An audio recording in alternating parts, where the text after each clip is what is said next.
Well, today's positive news story. After I tell you the story, I'm going to tell you a very similar story that I was personally involved in years ago.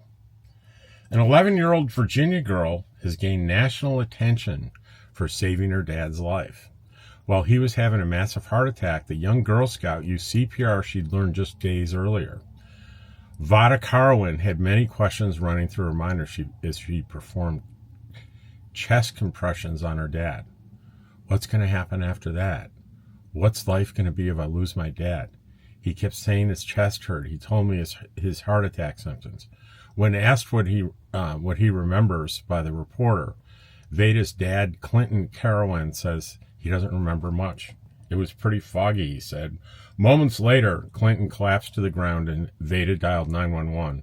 I told the dispatcher my dad had fell back. He's trying to gasp for air. Dr. Deepak Talurja, the chief of cardiology at Sentara Health, describes the event as sudden cardiac death. With sudden cardiac death, it's a sudden event. It happens with no warning whatsoever, when a person just collapses to the ground with no heartbeat and no pulse. They're clinically dead. Vada said she learned CPR less than 2 weeks before this cardiac episode. He died. That's dead. When your heart stops and you stop breathing, you are technically dead. Williams asked Vada how she stayed calm, to which she had a thoughtful answer. I didn't really think about it, she said. It was just like, I need to save my dad's life. That's the main focus right now. Chest compressions. I need to do it once the EMT comes, and I can break down in tears, she said. So this young lady, her father survived, and he only survived because there were immediate chest compressions when that happened.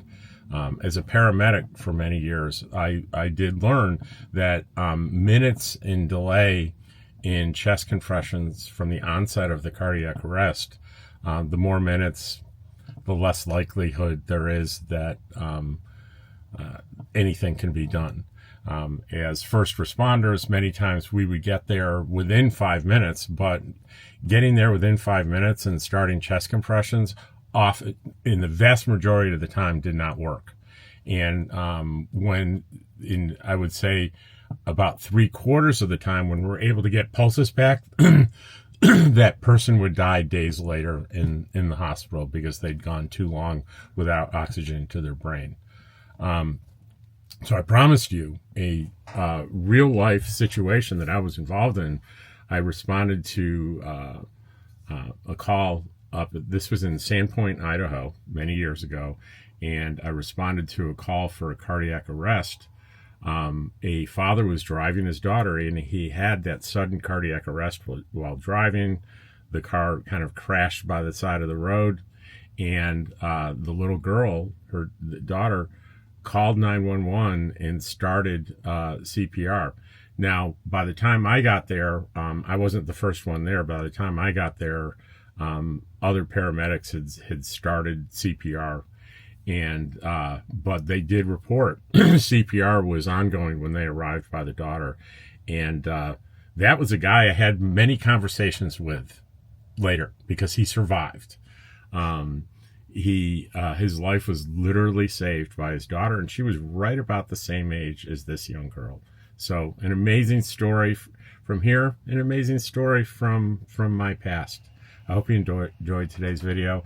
As always, you'll find the full version of this story in the description and right there with the title on Facebook. So in the description on YouTube, in with the title on Facebook.